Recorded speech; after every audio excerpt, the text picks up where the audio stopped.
మీరు కీడును ఉద్దేశించి దీనిని చేశారు, కానీ దానిని నా దేవుడు మేలుగా మార్చేశాడు. అనగా అర్థం చేసుకోవాల్సింది ఏమిటంటే, ఈ లోకంలో ఆత్మీయ ప్రయాణంలో అనేక సందర్భాల్లో నీ వాళ్లే నీకు కీడు చేయొచ్చు, నీ సొంత వాళ్లే నీకు కీడు చేయొచ్చు, నువ్వు నమ్మిన వాళ్లే నీకు కీడు చేయొచ్చు, నీ బంధువులే నీకు కీడు చేయొచ్చు, నీకున్న దాన్ని కాచేయవచ్చు, దోచేసుకోవచ్చు, నిన్ను అనాథగా మార్చేసేచ్చు, నీకేమీ లేకుండా చేయొచ్చు.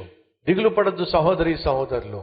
నీ జీవితాన్ని ప్రభువుకు అంకితం చేసినట్లయితే నీకు కీడు చేసిన వారికంటే, నిన్ను దోచుకున్న వారికంటే ఒకరోజు దేవుడు ఉన్నతమైన స్థితికి నిన్ను తీసుకొని వెళ్తాడో.